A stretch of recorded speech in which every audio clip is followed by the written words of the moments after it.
1893 was when Louis XVI was beheaded. And on October of 1793, Marie Antoinette was beheaded. And there was this is a different story, but I just thought I'd mention it. A huge difference in how they were treated before they were beheaded.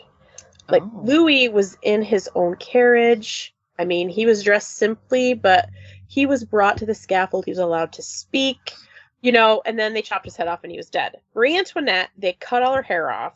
They tied her hands behind her back. She wanted to wear black because she was in mourning because her husband was dead. Right. They made her wear white.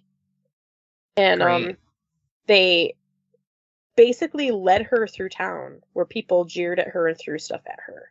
Like, open. Like, she was not in a closed carriage.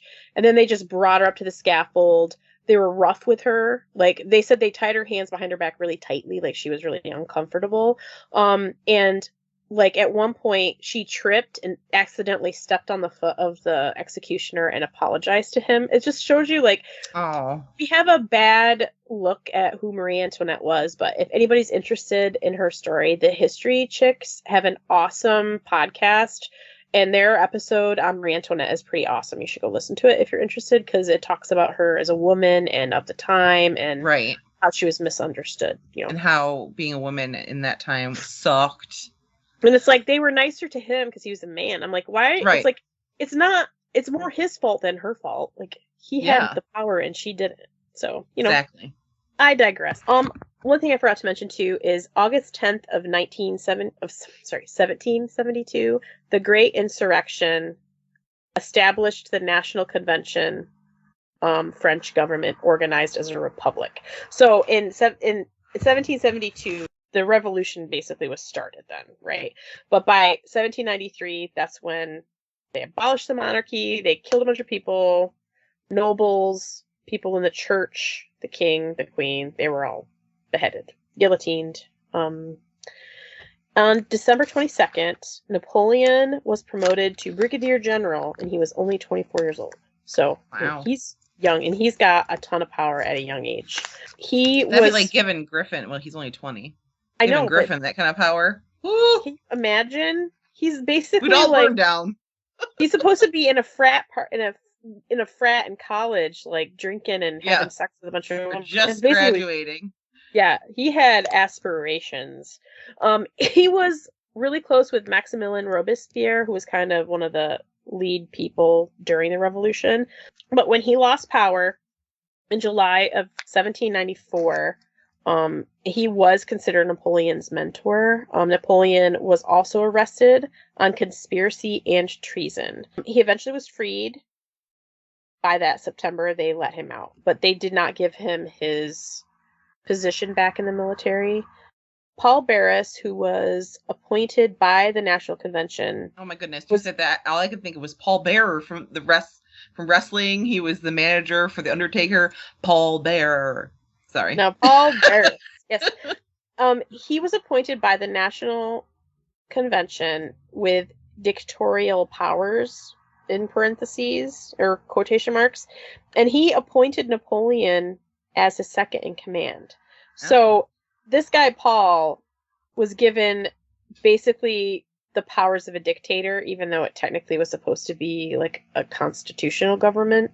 And then he made Napoleon his second because he's like, I want him because he's a great military strategist. Like, he was winning wars and all of that. Napoleon saved the National Convention in October of 1795. There were rebels marching on the National Convention, and Napoleon is the one who actually saved them all, like by shooting them all down. Because there were still a lot of what they would call royalists in France who supported the monarchy and wanted the monarchy back. So like it was a revolution, but it was a civil war at the same time. They call it the French Revolution, and basically it was a French Civil War, because they were kind of warring with each other. You had like the common folk who didn't want the caste system ananymore. Then you had the rich people who didn't want the poor people to have any power, right? Which is how it's always been. I was gonna say, isn't that our country right now? Right. And it's like you understand where it came from, but you don't like where it went. You know what I mean? Like the whole guillotining people in the street. was horrible. It's like, you didn't really need to do that. They didn't want any of these people to come back to power, and that's why, like, we'll just kill most of them, and then we won't have to worry about them gaining power over us. And that was the whole thought process of it. But after he saved the National Convention, he earned the title of Commander of the Army and Interior. And that was in 1795. I'm sorry, I'm making you yawn because I'm boring you. Okay. You're not boring me. Okay. It's my uterus being a bee. Making me tired. He was appointed Commander-in-Chief of the Army of Italy in March of 1796. So I don't know what that means. So, but he was still like part of the French government. Okay. But they made him commander of the Army of Italy. So they're like trying to expand French borders. Like, they're like, well, we're just going to take some of their territory, and we're going to take some of their territory. And so he had command of this army of Italians. And when he got command of them, he's like, oh, they said it was like 200,000 men, and it wasn't. It was half that. And they were all skinny and starving and had barely any clothes or wearing rags. So like, he was known, like, the people of France looked upon him as a savior. Like, he was really good to his men. He treated them well. He fed them well. He's like, if you work for me, I will work for you. You know, it was one of those. Right. At this point, he married the widowed mother of two, Josephine Tascher de la Pagerie, which is fun to say.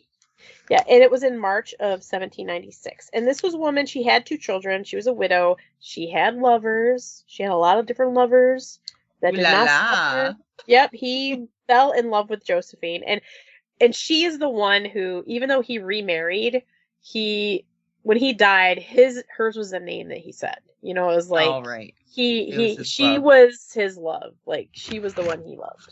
The soldiers, as I said, the soldiers under his control, they respected and loved him.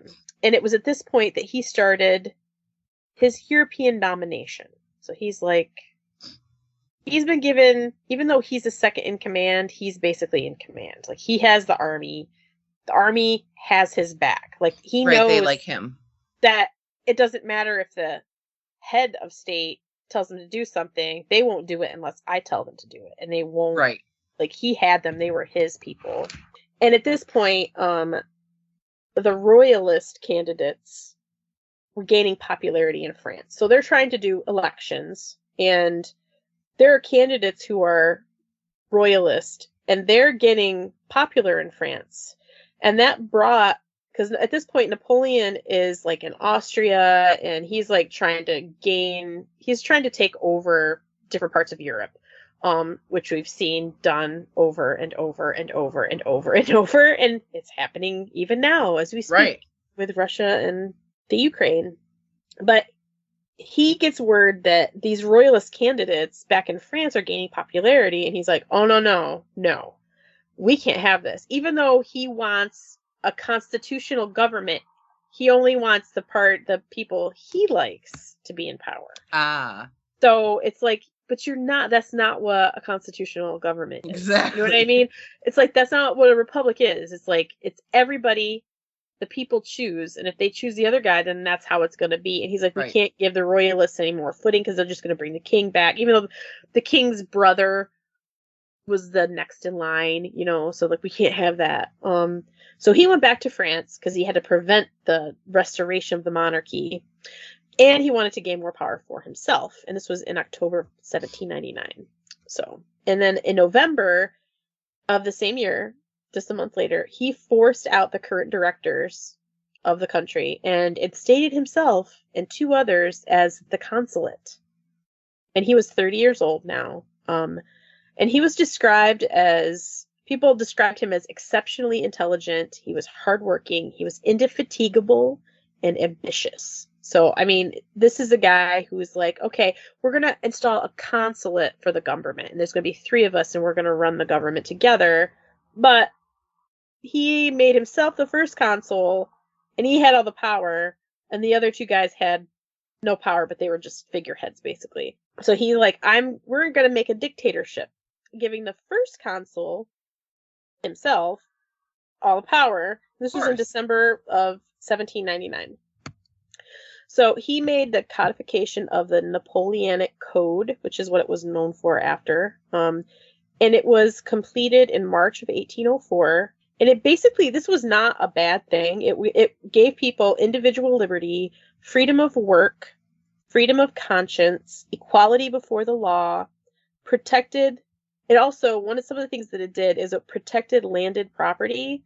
So that's like lords. It protected their property, which was surprising. It gave greater liberty to employers, but little to employees. So this is still in that whole, it's a caste-like, you know what I mean? It's like, we're going to let the employers have power, but not so much the employees. They still have to do what the employer says. I mean, yeah, that's keep the little man down. It's always been that way. It maintained divorce, so people were still allowed to get divorced, but it gave limited legal rights to women. So even though divorce was legal, it was basically only if a man wanted it. You know what I mean? Like, women still had nothing. Of course. It had nothing to do with us. It's just the men didn't want you anymore. From 1803 to 1805, they were, at that point, they were only warring with Britain. They had made treaties with the rest of Europe so that they were at peace with them, technically. Like, it was a very strained peace. But right now, they were only focused on Britain. And Britain, because Britain's nervous. They're like, they see this guy, and he's slowly taking over inch by inch, foot by foot, of all the other countries he's taking a little bit from all the other countries of Europe that are surrounding them. They're seeing this empire starting, and it's making them nervous. So they're like, no, we got to keep this guy away from us. I mean, this is 1803. It's not that long after they warred with us here. Right.